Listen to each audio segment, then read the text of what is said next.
কেমন আছো সবাই? আশা করি সকলে ভালো আছো। আর তোমাদের আশীর্বাদ আর ভালোবাসাতে আমিও ভালো আছি।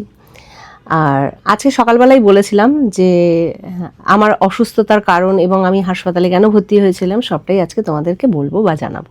তো তার আগে আমি একটা কথা বলে দিই, যে কারণে সুস্মিতা হসপিটালে ভর্তি হয়েছিল এবং অসুস্থতার কারণটা সুস্মিতা যখনই বলবে, আমি জানি বেশ কিছু মানুষ সেইটুকুনি শোনার পরেই মন্তব্য করা শুরু করবে। তাই তাদের কাছে আমি বিনীত অনুরোধ করছি যে যদি মন্তব্য করতে হয় তাহলে ভিডিওটার শেষ পর্যন্ত দেখো। হয়তো ভিডিওটা একটু লেন্দি হবে, তবুও চেষ্টা করছি যতটা সংক্ষেপে বলা যায়। তাই মানে পুরো বিষয়বস্তুটা শোনার পরেই তোমরা মন্তব্য করো, মাঝপথে কিন্তু মন্তব্য করো না। কারণ যে কারণটা সুস্মিতা বলবে বা আমি বলবো তারপরেই জানি এরকমই মন্তব্য হবে, এ আর এমন কি ব্যাপার, এ তো আমারও কাকার হয়েছিল, আমারও জ্যাঠার হয়েছিল, আমারও মাসির হয়েছিল, আমারও মামার হয়েছিল। তা হ্যাঁ, সামান্য ব্যাপার, কিন্তু সামান্যটাই অনেকটাই অসামান্য হয়ে গিয়েছিল। তাই পুরো ঘটনাটা শোনার পরেই মন্তব্য করলে ভালো লাগবে, মাঝপথে কেউ মন্তব্য করো না। আমাদের কাছে বিষয়টা সামান্য ছিল না, কারণ আমরা এরকম সিচুয়েশনে আগে পড়িনি বা আমাদের সাথে ঘটেনি। তাই আগে পড়ার ব্যাপারটা না, মানে একটা অঘটন ঘটে গেছিল, সেটা আমাদের ভাগ্য খারাপ ছিল, মানে সুস্মিতার বিশেষ করে ভাগ্য খারাপ ছিল, কপালে ছিল, তাই হয়েছিল। একদমই তাই। তা হ্যাঁ, আরেকটা কথা আমি বলে দিই, আর তোমরা হয়তো শোনার পরে এটাও বলতে পারো যে এটা আগে জানালেই বা কি হতো, কোনো কিছু অসুবিধা ছিল না। কিন্তু কিছু মানুষের জন্য, শুধু সোশ্যাল মিডিয়া বলে নয়, কিছু মানুষের জন্যই আমরা ব্যাপারটা বলিনি, কারণ আমরা চাইনি যে এক্স্যাক্ট ব্যাপারটা তারা জানুক। হ্যাঁ, অসুস্থ এইটুকুনি যেরকম সবাই জানে সেটুকুনি জানুক সোশ্যাল মিডিয়ার মাধ্যমে, কিন্তু কি হয়েছে সেটা যতক্ষণ না সুস্থ হচ্ছে ততক্ষণ আমরা জানাবো না। কিছু প্রাইভেট ব্যাপার থাকে তো। আর আমাদের বড়দেরও একটা মানে নির্দেশ ছিল যে পুরোপুরি সুস্থ না হলে এখনই বা জানানোর কি আছে। সেইটাই, কারণ অনেকে আছে তো মানে সিসিটিভির মতন সোশ্যাল মিডিয়ার দিকে তাকিয়ে বসে থাকে। আমরা সেটা আমরা চাইনি, মানে এই ব্যাপারটা আমরা একটুখানি প্রাইভেসি রেখেছিলাম বলেই আমরা কারণটা জানাইনি। যে যারা প্রকৃত ভালোবাসে, যারা প্রকৃত একবারও জানতে চায়, তারা কিন্তু এইটুকুনি বলেছে যে কি হয়েছে আমাদের জানার দরকার নেই, শুধু সুস্মিতা তাড়াতাড়ি সুস্থ হয়ে যাক, এইটুকুনি আমরা ঈশ্বরের কাছে কামনা করি। তা তবুও আমরা যেহেতু সুস্মিতা বলেছে বা যেহেতু আমি বলেছি যে কি হয়েছিল না হয়েছিল সবটাই জানাবো, তা সুস্মিতা আজকে সিদ্ধান্ত নিল যে আমি জানাবো। আমি অনেকটাই আগে থেকে ভালো আছি, তা সেই কারণে আমার মনে হলো না বন্ধুদের এখন জানানোর দরকার আছে বা বন্ধুদের জানা উচিত। আর কেন এতদিন আমরা জানাইনি সেটা তো রূপক আগেই বললো। তা ওটিটা কি হয়েছিল? জিবি, ঠিক আছে, জিবি ওটি হয়েছিল। তা এইটাই আমার বলার বিষয়, যে এটা শুনেই হয়তো বলবে এ আর এমন কি ব্যাপার। হ্যাঁ, সত্যি এটা এমন কোনো ব্যাপার নয়, কিন্তু সুস্মিতার কপাল খারাপ, কি করা যাবে। একটা কথা তোমাদের বলবো, যেটা সুস্মিতার ক্ষেত্রে হয়েছে এবং এটা বাস্তব অভিজ্ঞতা আমাদের একটা, কখনো কোনো সমস্যা হলে না শারীরিক, বাড়ির লোককে কখনো গোপন করো না। যেটা সুস্মিতা আজকের ওর নিজের মানে দোষে আজকের এতটা কষ্ট ও পেয়েছে, যে আজকের ওর প্রচণ্ড পেটে ব্যথা হতো, ঠিক আছে, যেটা বহুদিন ধরে হতো, আমাকে জানাতো না, আমি কিছুই জানতে পারতাম না। আর ব্যথাটা অ্যাকচুয়ালি হতো পুরো রাত্রির 1টা, 1:30, 2টো থেকে ব্যথা শুরু হতো একদম ভোর রাত্রির পর্যন্ত। তা যখন আমাদের বাড়ির কাজ হয়, অর্থাৎ ওই জুন জুলাই মাসের দিকে আর কি, তখন এরকম বেশ কয়েকদিন এরকম হয়েছে, আমায় কিছু জানায়নি। তা হঠাৎ একদিন রাত্রিবেলা আমার ঘুম ভেঙে যায় এবং আমি উঠে দেখি পেটে হাত দিয়ে বসে আছে। কি হয়েছে? পেটে ব্যথা। তারপরে সে অসম্ভব ব্যথা, আমরা গ্যাসের ব্যথা মনে করে আমি তো গ্যাসের ওষুধ খাওয়াচ্ছি, ইনো খাওয়াচ্ছি, এই খাওয়াচ্ছি, ওই খাওয়াচ্ছি, কোনো কিছুতে কিছু হচ্ছে না।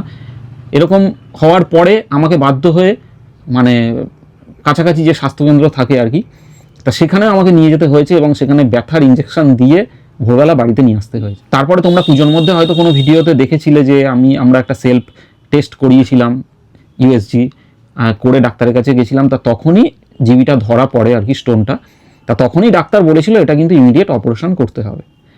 তা পুজোর আগে বাবু করবেন না, আমি অনেকবার বলেছি। পুজোটা আমি ম্যাচাকার করবো না, পুজোয় আমার পার্লারের কাজ থাকে, পুজোয় ঘুরবো ফিরবো, পুজোটা নষ্ট করবো না। তা সেই কারণে কিছুটা ডিলে হয়েছে, ডিলে হয়ে আরও ক্ষতি হয়ে গেছে।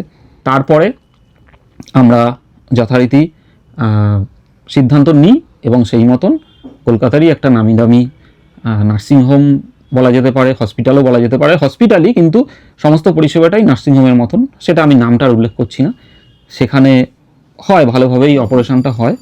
কিন্তু বাড়িতে আনার পর তার আগেই জিনিসটা হয়ে গেছে, কিন্তু সেটা আমরা বুঝতে পারিনি, ধরতে পারিনি। সেইটা চরম পরিমাণে ইনফেকশন হয়ে যায়, অর্থাৎ ব্লাড ইনফেকশন হয়ে যায়।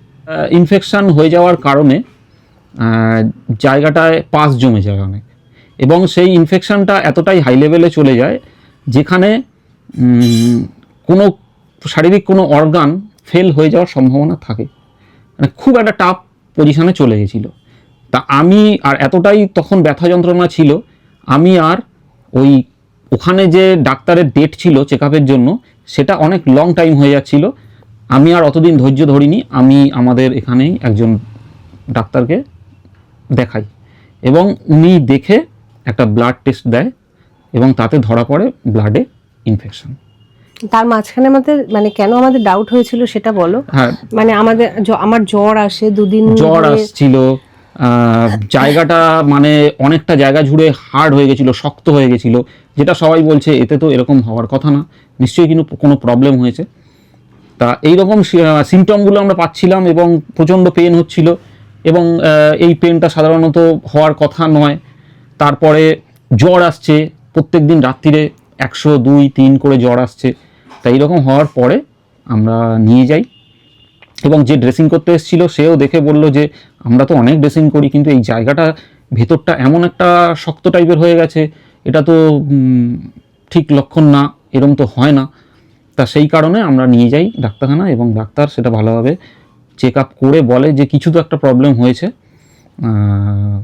একটা ব্লাড টেস্ট দেয়, সিআরপি, সেটা করে দেখা যায় তার সিআরপিটা অনেক বেশি, 100 ছুঁই, যেটা 100 ক্রস করে গেলে অনেক ক্ষতি হতে পারে।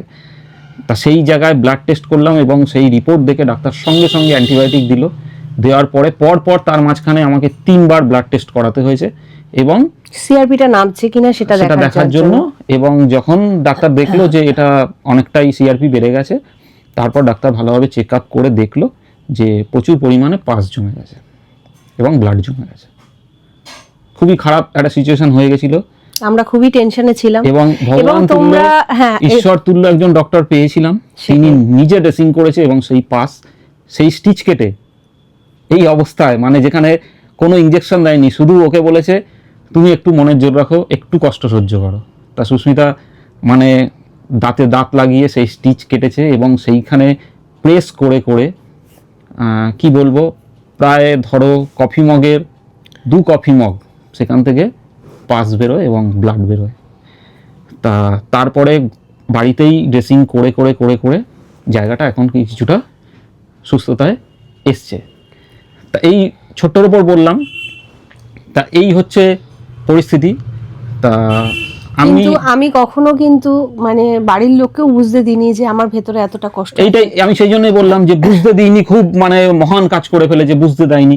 আজকের ক্ষতিটা হলে কার হতো? তা আমি সেই জন্যই বন্ধুদের অনুরোধ করব, কারোর যদি কখনো পরিবারের কারোর কোনো সমস্যা হয়, মানে অন্তত জানাবে, কাছের মানুষটাকে জানাবে যে এইরকম সমস্যা হয়েছে। আসলে আমি ভেবেছি রাত্রে ঘুমিয়ে আছে, হ্যাঁ ওই ভেবেছে তার ঘুম ভাঙাবো, তাকে বলবো, সারাদিন সে খাটাখাটনি করছে, আর সেই সময় বাড়ির কাজ হচ্ছে, সকাল থেকে রাত্রি অবধি আমিও খুব ব্যস্ত, খুব খাটাখাটনি।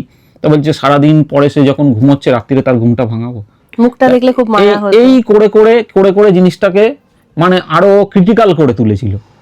তা সেই কারণেই, তা নয়তো এতদিন অসুস্থতা থাকার কারণ থাকে না এই ধরনের ওটিগুলোতে।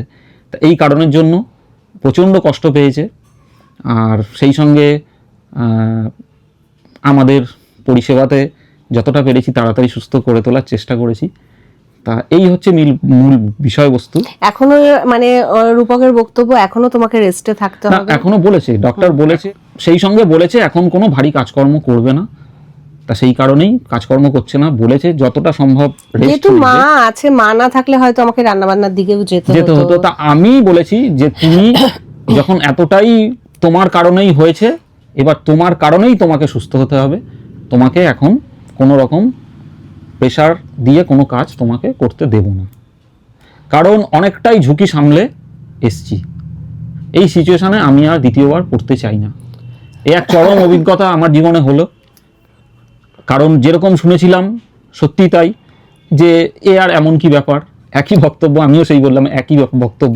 যখন পুজোর আগে ওটির কথা বলা হয়েছিল তখন বলেছিল দেখো এই ওটিতে বেশি দিন তোমার অসুবিধা হয় না। ডক্টর নিজেও বলেছিল, কারণ আমরা পুজোর 10-12 দিন আগে আমরা গেছিলাম, তখন বলেছিল তুমি খুব বেশি হলে 1 সপ্তাহ, তারপর তুমি সমস্ত কিছু, তুমি পার্লারের কাজ তো তুমি নিঃসন্দেহে করতে পারবে, কোনো সমস্যা নেই।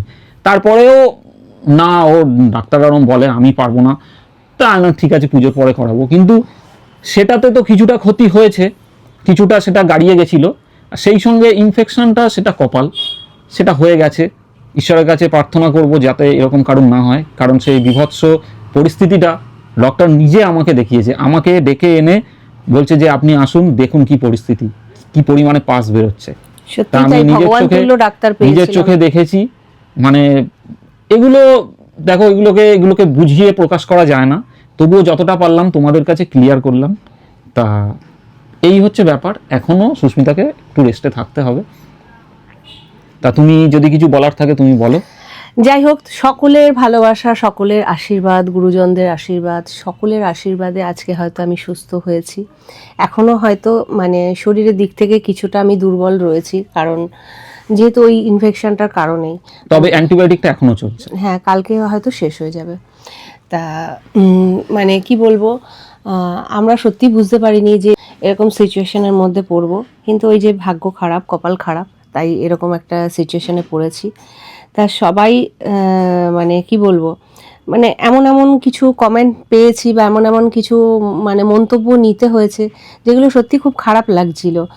যে কেউ তো আমার আবার মৃত্যু কামনাও করেছে।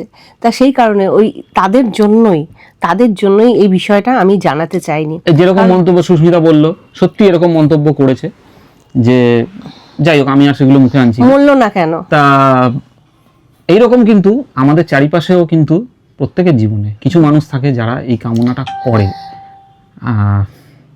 তা তারা তো ভেবেছিল মানে আমাদেরই অন্তরালে করে। তা আমরা সেই জায়গাটা, বা আমাদেরও গুরুজন যারা, তারাও বলেছিল যে শত্রুত্ব, সত্যি কথা, মানুষের জীবনে শত্রুর কিন্তু অভাব থাকে না। তা শরীর খারাপ, সেটা তারা ভিডিওর মাধ্যমে দেখছে, শরীর খারাপ এইটুকুনি জানা থাকুক তাদের কাছে, কি শরীর খারাপ, কি বৃত্তান্ত, সেটা নয় এখন নাই জানতে পারলো। সেই কারণেই আমরা তখন বলিনি, এটাই ফ্যাক্ট, আর কোনো ফ্যাক্ট নেই। তা সেটাকে নিয়ে বহু মানুষ অনেক মন্তব্য করেছো, ভিউজ কামানো। দেখো, শরীর খারাপ নিয়ে ভিউজ কামানোর তো অনেক রাস্তা আছে। তাহলে তো নার্সিং হোমে ভর্তি হয়েছি যখন, তখন তো পদে ভিডিও বানাতে পারতাম, ওখানে তো আরো ভিউজ বেশি আসতো। ভিউজ কামানোর জন্য অনেক রকম ভিডিও আছে, আমরা কি সে সমস্ত ভিডিও করি, সেইভাবে করি না, সেটা কথা না। ভিউজ কামানোর কি আছে, যারা ভালোবাসে তারা দেখে, তারা দেখবে। আর আমরা আমাদের মতন যেভাবে ভিডিও বানাই, একদম একটা ফ্যামিলি বন্ডিং দেখাই আমরা, অনেকের ভালো লাগে, অনেকের ভালো লাগে না। অনেকে আমাদের ভিডিওর মাধ্যমে তাদের নিজেদের পরিবারের সমস্ত জিনিসগুলোকে চোখের সামনে দেখতে পায়, যে আরে আমাদের পরিবারেও তো এরকম। আমি একটা কথাই বলতে চাই, আজকে হয়তো আমি এত তাড়াতাড়ি সুস্থ হতে পেরেছি, এত সুন্দর একটা পরিবার পেয়েছি বলে।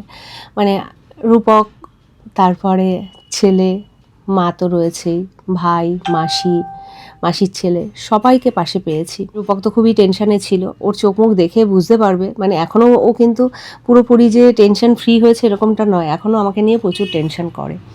তা মাও বলে একদম না, আমি তো আছি। মা কিন্তু সাথেই ছুটে এসছে। মা বলছে তোর এরকম দুর্দিনে যদি আমি পাশে না থাকতে পারি তাহলে মা হয়ে কি করলাম। মাকে কিন্তু মানে রান্নাটুকুই করতে দেওয়া হয়, আর বাকি সমস্তটা কাজ কিন্তু রূপকই সামলায়।